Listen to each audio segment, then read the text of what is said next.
Hello. मैं गुड्डू कुमार आप सभी को Allen study by Guddu Kumar में स्वागत करता हूं। आज जो है ब्लैक बुक टीसीएस द्वारा पूछे गए प्रश्नों को जो है कवर करेंगे, जिसमें गवर्नर जनरल और वायसराय को जो है आज देखेंगे। तो चलिए स्टार्ट करते हैं। कह रहे कि बंगाल का प्रसिद्ध कोसीजुरा घटना जो है 1779 ईस्वी में किसके शासनकाल में हुआ था? तो ये वारेन हेस्टिंग के शासनकाल में हुआ था कोसीजुरा घटना। भारत के किस गवर्नर जनरल ने 1772 में प्रत्येक जिले में 2 अदालतों की शुरुआत की, जिसमें एक फौजदारी अदालत और एक दीवानी अदालत थी? तो ये वारेन हेस्टिंग ने शुरुआत की थी। कौन सी घटना वारेन हेस्टिंग के युग से संबंधित है? तो ये सभी घटनाएं जो है वारेन हेस्टिंग के युग से संबंधित है, जिसमें पहला एंग्लो मराठा युद्ध, रोहिला युद्ध, चैत सिंह की हादसा और दूसरा एंग्लो मैसूर युद्ध था। और वारेन हेस्टिंग के समय भारत में ईस्ट इंडिया कंपनी के कितने अध्यक्ष पद थे? तो ये 3 अध्यक्ष पद थे। वारेन हेस्टिंग के समय जो है 3 अध्यक्ष पद थे। कर के इंग्लैंड के निचले सदन यानी हाउस ऑफ कॉमन्स द्वारा भारत के किस गवर्नर जनरल पर महाभियोग लगाया गया? तो महाभियोग जो है वारेन हेस्टिंग पर लगाया गया था। द्वितीय एंग्लो मैसूर युद्ध के दौरान गवर्नर जनरल कौन थे? तो वारेन हेस्टिंग थे मैसूर युद्ध के दौरान, द्वितीय एंग्लो मैसूर युद्ध के दौरान। कर के 1773 में बंगाल के पहले गवर्नर जनरल कौन बने? तो ये वारेन हेस्टिंग जो है गवर्नर जनरल पहले बने थे। बंगाल में सरकार की दोहरी प्रणाली किसने समाप्त की थी? तो ये वारेन हेस्टिंग ने समाप्त किए थे। कर जमींदारी प्रणाली की शुरुआत डैश द्वारा 1793 में किया गया था। तो ये कर्नवालिस के द्वारा जो है 1793 में किया गया था जमींदारी प्रणाली की शुरुआत। कर के बंगाल की अस्थायी राजस्व बंदोबस्त किसके द्वारा शुरू किया गया था? तो ये कर्नवालिस के द्वारा शुरू किया गया था। भारतीय नागरिक सिविल सेवा किस गवर्नर जनरल या वायसराय के समय के दौरान शुरू की गई थी? तो ये कर्नवालिस के समय के दौरान शुरू किया गया था। किस भू राजस्व प्रणाली के तहत जमींदारों को सरकार को एक निश्चित राशि के भुगतान के अधीन अपनी संपत्ति हस्तांतरित करने का अधिकार दिया गया था? तो ये अस्थायी बंदोबस्त के दौरान। किस गवर्नर जनरल ने एक संहिता यानी कोड पेश किया जो न्यायिक प्रशासन से राजस्व प्रशासन को अलग करने का प्रावधान था? तो ये लॉर्ड कर्नवालिस ने किया था। लॉर्ड कर्नवालिस ने जो है किया था। किस गवर्नर जनरल ने सहायक गठबंधन नीति पेश की जिसके तहत भारतीय शासक ब्रिटिश सेना को अपने क्षेत्र में रहने के लिए सहमत हुए? तो ये लॉर्ड वेलेजली ने, लॉर्ड वेलेस्ली नहीं, लॉर्ड वेलेजली होगा, लॉर्ड वेलेजली होगा। कौन से गवर्नर जनरल खुद को जो है बंगाल का शेर कहते थे? तो ये लॉर्ड वेलेजली कहते थे। 1800 में कलकत्ता में फोर्ट विलियम कॉलेज के संस्थापक कौन थे? लॉर्ड वेलेजली थे। 18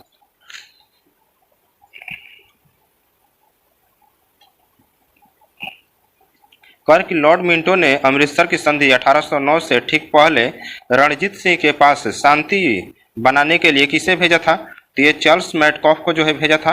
अमृतसर की संधि कब हुई थी? तो अमृतसर की संधि जो है 1809 में हुआ था। लॉर्ड हेस्टिंग ने डैश की शुरुआत की जहां ईस्ट इंडिया कंपनी ने दावा किया कि उसका अधिकार सर्वोच्च था, इसलिए उसकी शक्ति भारतीय राज्यों की तुलना में अधिक थी। Policy of paramountcy. कर उस गवर्नर जनरल का नाम बताइए जिसने अंग्रेजी को शिक्षा का माध्यम बनाने के मैकाले 1835 के दृष्टिकोण को स्वीकार किया था? तो ये लॉर्ड विलियम बेंटिंग था। लॉर्ड विलियम बेंटिंग ने जो है स्वीकार किया था। किस विनियम ने सरकारी सहायता प्राप्त स्कूलों और कॉलेजों में अंग्रेजी की शिक्षा का माध्यम अनिवार्य बना दिया? तो ये मैकाले मिनट या भारतीय अंग्रेजी मिनट के शीर्षक ने, जो कि 1835 में यह लागू हुआ था।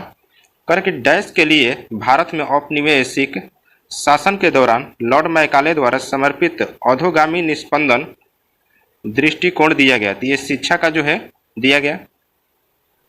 करके भारत के किस गवर्नर जनरल ने 1829 में सती प्रथा को अपराध घोषित कर समाप्त कर दिया? तो ये लॉर्ड विलियम बेंटिंग ने जो है सती प्रथा को अपराध घोषित किया था। बंगाल का अंतिम गवर्नर जनरल कौन था? तो ये विलियम बेंटिंग था, बंगाल का अंतिम गवर्नर जनरल। भारत के प्रथम जो है गवर्नर जनरल कौन थे? तो ये विलियम बेंटिंग थे, भारत के प्रथम गवर्नर जनरल। किस गवर्नर जनरल ने रोपड़ में रणजीत सिंह का बड़े सम्मान के साथ स्वागत किया था? तो ये विलियम बेंटिंक था, जो कि रणजीत सिंह का जो है बड़े सम्मान के साथ स्वागत किया था।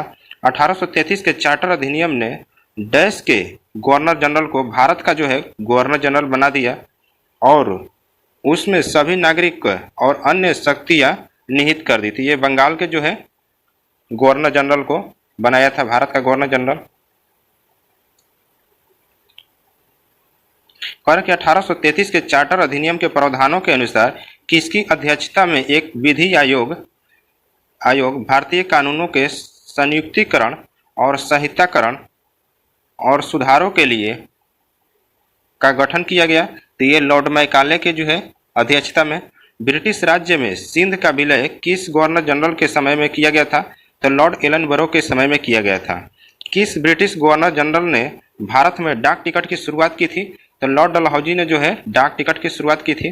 किस गवर्नर जनरल के शासनकाल के दौरान पंजाब को ब्रिटिश साम्राज्य में जो है मिला लिया गया था? तो ये लॉर्ड डलहौजी के समय में पंजाब को मिलाया गया था। कर के भारत में ब्रिटिश क्षेत्र का विस्तार करने के लिए हड़प नीति यानी डॉक्ट्रिन ऑफ लैप्स की शुरुआत किसने की थी? तो ये लॉर्ड डलहौजी ने किया था।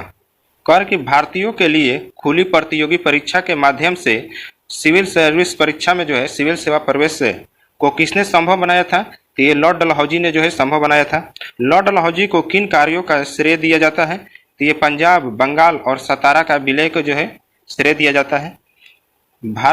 भारतीय विश्वविद्यालय की स्थापना सबसे पहले डैश के समय में हुआ था? तो लॉर्ड कैनिंग के समय में जो है भारतीय विश्वविद्यालय की स्थापना हुआ था।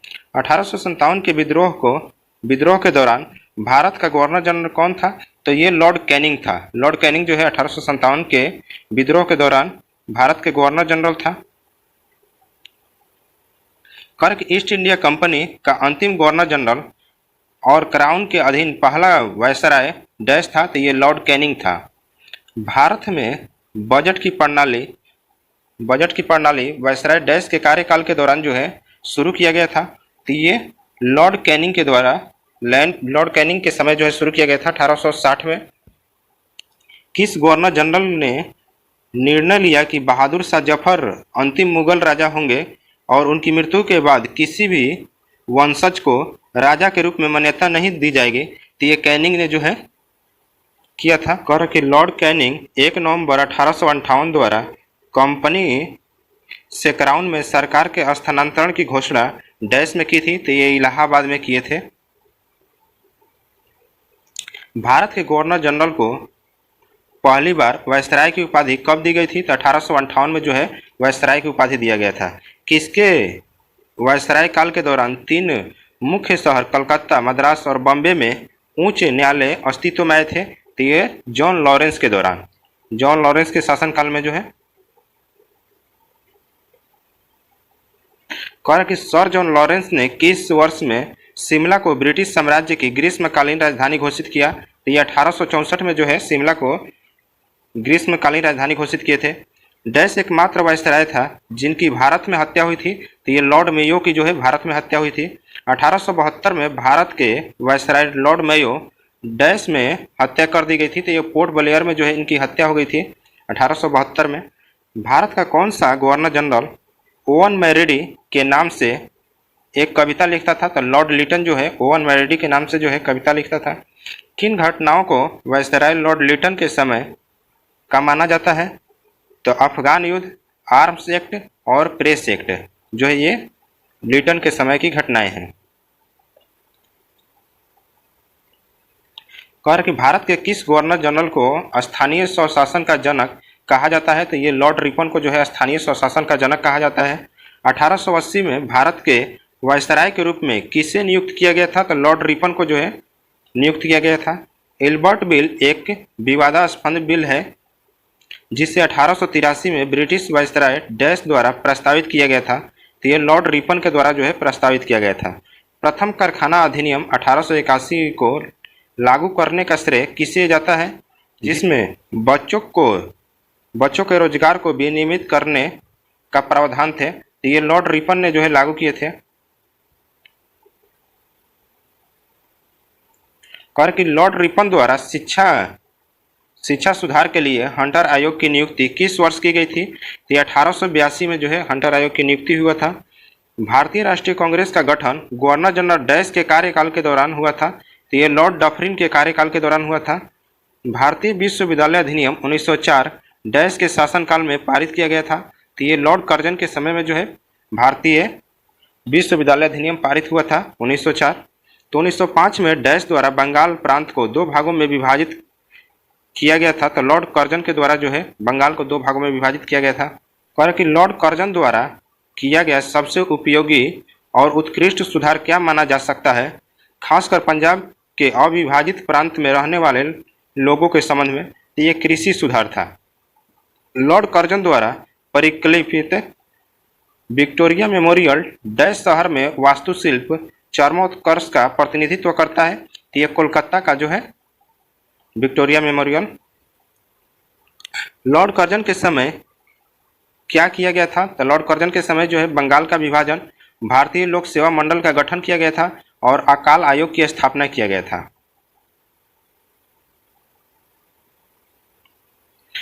उस प्रसिद्ध भारतीय चित्रकार का नाम बताइए जिसे भारत के ब्रिटिश वायसराय लॉर्ड कर्जन द्वारा कैसर-ए-हिंद यानी स्वर्ण पदक से सम्मानित किया था। तो राजा रवि वर्मा को। किस अधिनियम ने पहली बार कानून में भारतीयों को प्रतिनिधि दिया था? तो इंडियन काउंसिल एक्ट 1909 के। इंडियन काउंसिल एक्ट 1909 जो है भारतीयों को प्रतिनिधित्व दिया था। 1909 के इंडियन काउंसिल एक्ट को लोकप्रिय रूप से डैश के नाम से जाना जाता है। तो ये मिंटो मार्ले सुधार के नाम से जाना जाता है। उस इंडियन काउंसिल एक्ट 1909 अधिनियमित किया गया था जब भारत का वायसराय थे। तो ये लॉर्ड मिंटो थे उस समय। कि भारत के सांप्रदायिक निर्वाचन मंडल की प्रणाली सबसे पहले किसके द्वारा शुरू की गई थी? तो ये 1909 का मिंटो मार्ले सुधार के द्वारा शुरू किया गया था। जब दिल्ली ब्रिटिश भारत की राजधानी बनी तो वायसराय कौन थे? तो ये लॉर्ड हार्डिंग थे। जब दिल्ली जो है ब्रिटिश की राजधानी बनी तो उस समय वायसराय जो है लॉर्ड हार्डिंग थे। प्रथम एंग्लो सिख युद्ध के दौरान भारत का गवर्नर जनरल कौन था? तो लॉर्ड हार्डिंग जो है भारत के गवर्नर जनरल थे। कर के रॉलेट एक्ट 1919 किसके शासनकाल के दौरान अधिनियमित किया गया था? तो लॉर्ड चेम्सफोर्ड के शासन के दौरान जो है अधिनियमित किया गया था।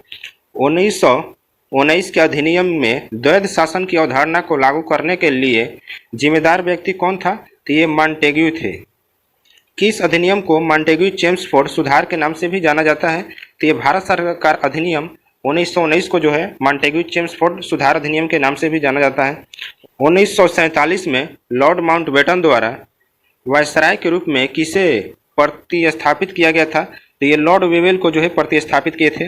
विभाजन परिषद के अध्यक्ष कौन थे? तो ये लॉर्ड माउंटबेटन थे। विभाजन परिषद के अध्यक्ष जो है लॉर्ड माउंटबेटन थे।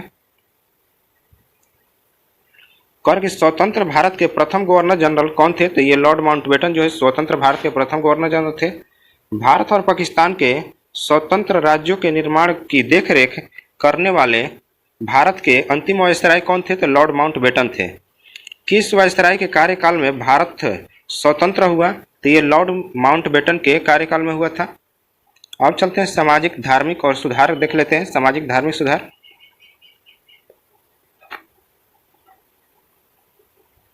मोहम्मडन एंग्लो ओरिएंटेड कॉलेज बाद में डैश बना था। तो ये अलीगढ़ मुस्लिम विश्वविद्यालय बना था। मोहम्मडन एंग्लो ओरिएंटेड कॉलेज जो है बाद में अलीगढ़ मुस्लिम विश्वविद्यालय बना।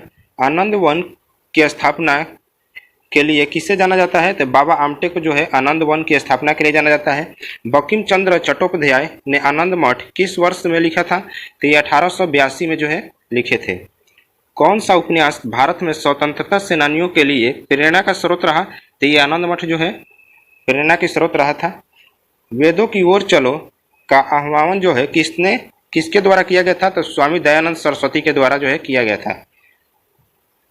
आर्य समाज डैश के खिलाफ था। तो आर्य समाज जो है अनुष्ठान और मूर्ति पूजा के खिलाफ था।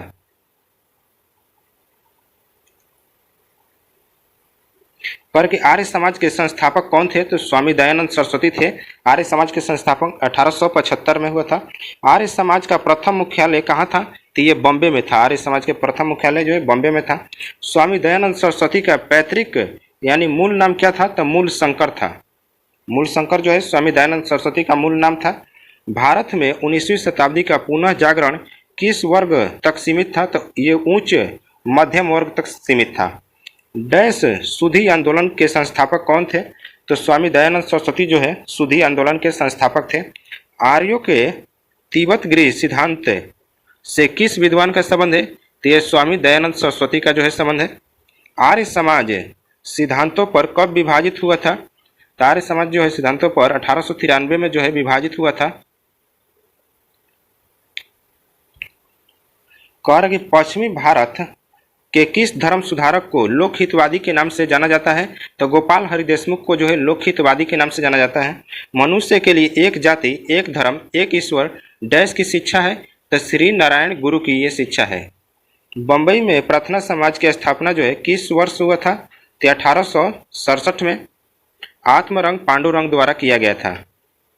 राजा राम मोहन राय को 1829 में सती प्रथा को दंडनीय अपराध घोषित करने में डैश की मदद करने के लिए सबसे ज़्यादा याद किए जाते हैं? तो ये लॉर्ड बेंटिंग की मदद करने के लिए। कर कि रामकृष्ण मिशन किसके द्वारा स्थापित किया गया था? तो ये स्वामी विवेकानंद के द्वारा जो है रामकृष्ण मिशन की स्थापना हुई थी। स्वामी विवेकानंद का मूल नाम क्या था? तो नरेंद्र नाथ दत्त था। स्वामी विवेकानंद का मूल नाम नरेंद्र नाथ दत्त था। 19वीं शताब्दी में हिंदू धर्म के पुनरुत्थान के लिए कौन जिम्मेदार है? तो ये स्वामी विवेकानंद जिम्मेदार हैं। स्वामी विवेकानंद के गुरु का नाम क्या था? तो ये रामकृष्ण परमहंस था। स्वामी विवेकानंद के गुरु का नाम रामकृष्ण परमहंस था। स्वामी विवेकानंद ने बेलूर में रामकृष्ण मिशन की स्थापना किस वर्ष में किया था? तो ये 1897 में जो है बेलूर में रामकृष्ण मिशन की स्थापना किए थे।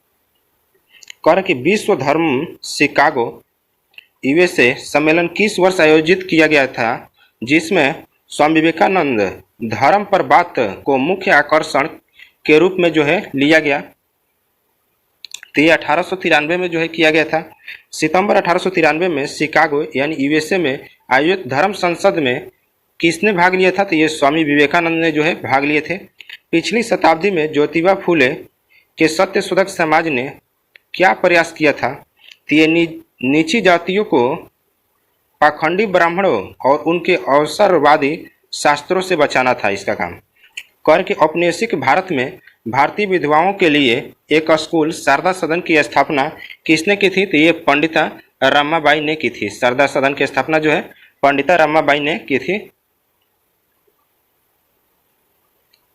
कर के शारदा सदन अधिनियम डैश से संबंधित है? तो ये बाल विवाह से संबंधित है। शारदा सदन अधिनियम नए भारत के पैगंबर के रूप में किसे कहा जाता है? तो ये श्री राम कृष्ण को कहा जाता है नए भारत के पैगंबर के रूप में। स्वतंत्रता के पूर्व संध्या पर किस आंदोलन ने सबसे बड़ा किसान गुरिल्ला युद्ध देखा था? तो ये तेलंगाना आंदोलन ने जो है देखा था। कर के 1780 में भारत में प्रकाशित होने वाला पहला समाचार पत्र कौन था? बंगाल गजट था, जो कि जेम्स अगस्टम हिकी का ये समाचार पत्र था। थियोसॉफिकल सोसाइटी को किसने पुनर्जीवित किया था? तो ये एनी बेसेंट ने जो है थियोसॉफिकल सोसाइटी को पुनर्जीवित किए थे। भारत के थियोसॉफिकल सोसाइटी की स्थापना कौन किए थे? तो ये मैडम ब्लावात्स्की ने किया था। कर थियोसॉफिकल सोसाइटी ने भारत में अपना मुख्यालय कब और कहाँ स्थापित किया था? तो 1882 में अडयार में किया था। अडयार में भूदान आंदोलन किसके द्वारा शुरू किया गया था? तो ये विनोबा भावे के द्वारा जो है शुरू किया गया था। आचार्य विनोबा भावे ने 1940 में व्यक्तिगत सत्याग्रह कहाँ से शुरू किए थे? तो ये महाराष्ट्र के पावनार से शुरू किए थे। महाराष्ट्र में पावनार से जो है शुरू किए थे। बहावी आंदोलन का मुख्य उद्देश्य क्या था? तो ये इस्लाम को शुद्ध करना था। बहावी आंदोलन का मुख्य उद्देश्य इस्लाम को जो है शुद्ध करना था। समाजवाद अनिवार्य रूप से डैश का एक आंदोलन है। तो ये कामगारों का जो है एक आंदोलन था। भारत का राष्ट्रीय गीत किस उपन्यास में चित्रित किया गया है? तो ये आनंद मठ उपन्यास में जो है चित्रित है। अमर राष्ट्रीय गीत वंदे मातरम किसके द्वारा जो है लिखा गया था? तो बंकिम चंद्र चट्टोपाध्याय के द्वारा जो है लिखा गया था। हिंदू विधवा पुनर्विवाह अधिनियम डैश में पारित किया गया था। तो ये 1856 में जो है पारित किया गया था। अनुभवी स्वतंत्रता सेनानी समाज सुधारक और नारीवादी सावित्रीबाई फुले भारत के किस राज्य से हैं? तो ये महाराष्ट्र से हैं। सावित्रीबाई फुले जो है महाराष्ट्र से हैं। बंगाल में मुस्लिम पुनर्जागरण के जनक के रूप में किसे जाना जाता है? तो ये नवाब अब्दुल लतीफ खान को जाना जाता है। पंडिता रमाबाई ने किन संगठनों की शुरुआत की थी? तो ये शारदा सदन, मुक्ति मिशन, आर्य महिला समाज की जो है शुरुआत की थी। अब देख लेते हैं नागरिक और जनजातीय विद्रोह के बारे में। तो यंग बंगाल आंदोलन के नेता कौन थे? तो हेनरी विवियन डेरोजियो थे। यंग बंगाल आंदोलन के नेता जो है हेनरी विवियन डेरोजियो थे। नील दर्पण नामक नाटक नील बगान के विरुद्ध विद्रोह का चित्रण किसके द्वारा लिखा गया था? तो ये दीनबंधु मित्र के द्वारा जो है लिखा गया था। बंकिम चंद्र चटर्जी अपने उपन्यास आनंद मठ में बंगाल के किस विद्रोह का जो है उजागर किया था? तो ये सन्यासी विद्रोह का जो है उजागर किए थे आनंद मठ उपन्यास में। कर कि कौन सा जोड़ा जो है सही से सुमेलित है? तो ये मुंडा विद्रोह 1899 में, बेलौर सन्यासी विद्रोह 1806 में, संथाल विद्रोह जो है 1855 में, ये सब सही है। लेकिन चोर विद्रोह जो है 1870 नहीं होगा, ये 1769 से स्टार्ट हुआ था और 1805 तक चला था। कर ताना भगत आंदोलन से किस जनजाति का संबंध है? तो ये उरांव जनजाति का जो है संबंध है ताना भगत आंदोलन से। बिरसा मुंडा ने किस क्षेत्र में अंग्रेजों के खिलाफ कार्रवाई की थी? तो ये छोटा नागपुर के क्षेत्र में जो है कार्रवाई किए थे। कर कि सीताराम राजू ने किस आंदोलन का नेतृत्व किया था? तो ये रंपा आंदोलन का जो है नेतृत्व किया था सीताराम राजू ने। और कि पथारू घाट किसान ने किस वर्ष असम में अंग्रेजों की कर नीतियों के खिलाफ विद्रोह किया था? तो ये जो है 1894 में कर नीतियों के खिलाफ जो है विद्रोह किया था। खासी विद्रोह किस काल में हुआ था? तो ये 1829 से 1833 तक हुआ था खासी विद्रोह, 1829 से 1833 तक। खुर्दा विद्रोह जो है किस वर्ष हुआ था? तो ये 1817 में जो है खुर्दा विद्रोह हुआ था। राजा भारमल को हटाने के कारण कौन सा विद्रोह हुआ था? तो ये कच्छ का विद्रोह जो है हुआ था। मालाबार के दक्षिणी तालुकों में मालाबार विद्रोह किस वर्ष में हुआ था? तो ये 1921 में हुआ था मालाबार विद्रोह। 1921 ईस्वी में अवध के तालुकदारों के खिलाफ 1921 में अवध के तालुकदारों के खिलाफ किसान आंदोलन का नेतृत्व किसने किया था? तो ये बाबा रामचंद्र ने किए थे। बाबा रामचंद्र ने जो है किए थे। कर के 1817 में पाइका विद्रोह के नेता कौन थे? तो ये बक्सी जगबंधु विद्याधर थे। बक्सी जगबंधु जो है विद्याधर थे। स्वतंत्रता संग्राम के दौरान प्रसिद्ध मोपला विद्रोह किस राज्य में हुआ था? तो ये केरल में हुआ था मोपला विद्रोह। सुरेंद्र साई ने किस विद्रोह का नेतृत्व किया था? तो ये संबलपुर विद्रोह का नेतृत्व जो है किए थे सुरेंद्र साई ने। आज के लिए इतना ही। थैंक्स।